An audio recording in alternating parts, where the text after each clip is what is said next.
अस्सलाम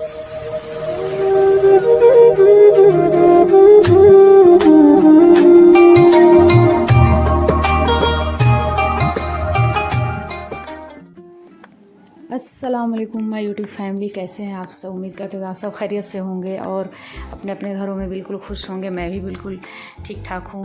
और ये है जी हमारा चांद रात का आखिरी शॉपिंग, हमारा ईद का आखिरी शॉपिंग। और ये चांद रात का नज़ारा जो है आप लोग देखिए, ये हमारे रांची शहर का ये डोरंडा बाज़ार है जो बहुत फेमस है। और हम लोग आए हुए हैं, ये ईद का हमारा जो है सारा कुछ हो गया, बस ये लास्ट शॉपिंग है हमारा। और आप लोगों को सभी को ईद का चांद बहुत बहुत मुबारक।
बच्चे जो है बहुत ज़्यादा थक गए थे और ये जो छोटी सी प्यारी सी परी है वो बिल्कुल ज़्यादा ही थक गई थी बेचारी, बीच बीच में रो भी रही थी। इतनी भीड़ में इसे अच्छा नहीं लग रहा था। और फिर इसकी माँ जो है वो भी थक जा रही थी लेकर, मेरे बच्चे भी लेकर थक गए थे। तो फिर मैं इसे लगातार उठा करके और मेरे पास ये बेचारी आई और सो गई चुपचाप से। और फिर हम लोग वो दस्तरखान वगैरह मुझे चाहिए था जो वो मुझे मिला नहीं, जो मैं लेना चाहती थी वो। फिर उसके लिए मुझे मेन रोड जाना पड़ता। और आज तो बिल्कुल भी यहाँ डोरंडा से ही नहीं निकल सकते हैं, तो मेन रोड तो बहुत दूर की बात है। मेन रोड में तो और पाँव रखने की जगह नहीं होती है चांद रात को। इंशाल्लाह फिर कभी मैं आपको मेन रोड का भी नज़ारा करवाऊँगी इंशाल्लाह नेक्स्ट ईयर्स। और मेरे हस्बैंड भी रहेंगे साथ में, तो मैं वहाँ का भी नज़ारा अगले ब्लॉग में डालूँगी, अगले साल के ब्लॉग में। और फिर हम लोग आ गए थे यहाँ सैंडल के दुकान में सैंडल लेने के लिए। बच्चे तो ले लिए थे अपने लिए जूते, और फिर मैं और ये मेरे बहन का जो बेटा है अहमद, उसके लिए मैं आ गई थी यहाँ सैंडल वाले दुकान में जहाँ मैं हमेशा लेती हूँ।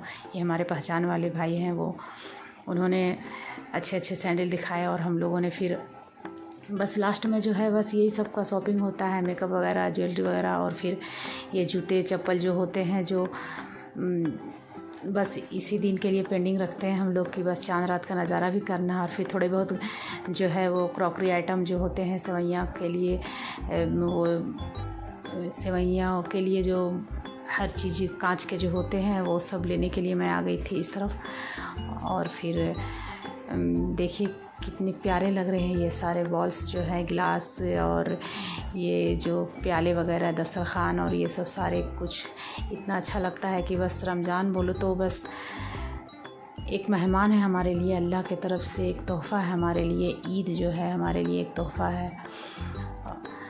बस अल्लाह का लाखों लाख शुक्र अदा करती हूँ कि हमें ये इस साल का रमज़ान बख्शा। और ईद जो है, ईद हमने अच्छे से खुशी से हमें मनाने की मौसर नसीब हुई। अल्लाह ताला हमारे मुसलमान भाई फ़िलिस्तीन वालों को भी अल्लाह ताला उनके मुल्क को अमन बख्शे और सुकून बख्शे। अल्लाह ताला बस सबको, हमारे सारे मोमिन मुसलमान भाई जितने हैं सब पर अल्लाह रहम फरमाए, फ़िलिस्तीन वालों पर रहम फरमाए अल्लाह।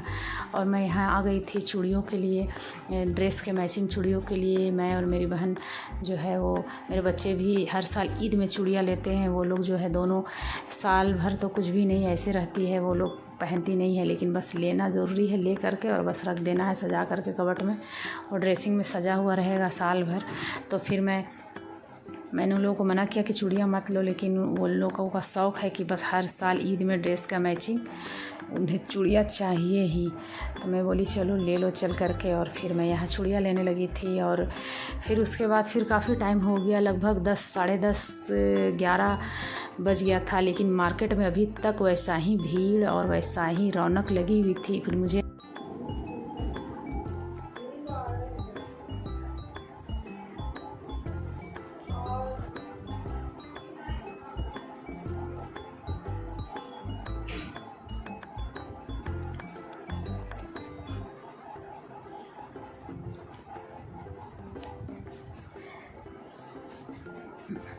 फिर हम लोग घर आ गए थे, और फिर घर में बहुत सारा काम भी था।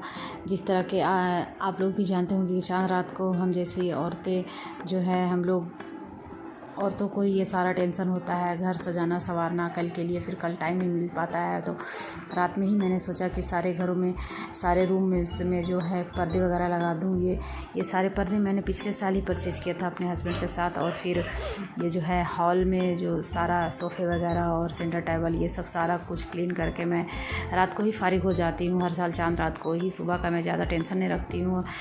थोड़ा बहुत बस बेडशीट वगैरह बिछाने के लिए, और फिर झाड़ू पोछा सुबह लगा देती हूँ। उसके बाद फिर मैं फ्री हो जाती हूँ, लेकिन ज़्यादा काम मैं रात को ही कर लेती हूँ।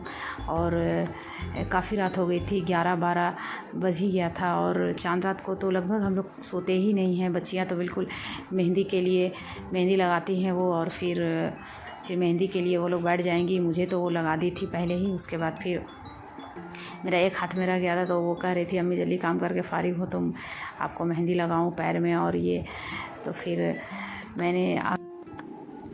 मैंने बोला कि तुम लोग पहले लगा लो, उसके बाद फिर मैं लगाऊंगी, क्योंकि मुझे बहुत सारे वो किचन में कल जो बनने वाले रेसिपी है वो भी मैं सारा किचन समेट रही थी रात को ही, क्योंकि सुबह में तो बिल्कुल भी टाइम नहीं मिलता है। और बहन के बच्चे भी छोटे छोटे हैं, तो उन्हें भी नहलाना धुलाना है, मुझे ही नहलाना है। और बहन अभी जो है वो नहीं नहला पाती है बच्चों को, अपनी बेटी उसके काफ़ी छोटी है। तो फिर ये देखिए मैंने जो है सारे कमरे में, खिड़की में, दरवाजे में, हॉल में, हर जगह, मतलब हम दोनों ने मिल कर के, मेरे बच्चों ने और मैंने मिल कर के सारे रूम को पर्दे से मतलब सजा दिया है। और देखिए यहाँ पे ये लोग मेहंदी लगा रही है, ये लोग अपना गाना वगैरह गा रही है और क्या क्या कर रही है, अपना एंजॉय कर रही है और मेहंदी लगा रही है। और ये चाँद रात की बस खुशी यही होती है। बस हम लोगों को भी इन लोगों को देख करके अपना बचपना याद आता है कि हम लोग भी इसी तरह एंजॉय करते रहते थे। हमारी अम्मी जो होती है वो काम करते रहती थी। यहीं से करती हूँ अपना व्लॉग को ख़त्म, और फिर मिलती हूँ नई व्लॉग के साथ। तब तक के लिए अल्लाह हाफिज़।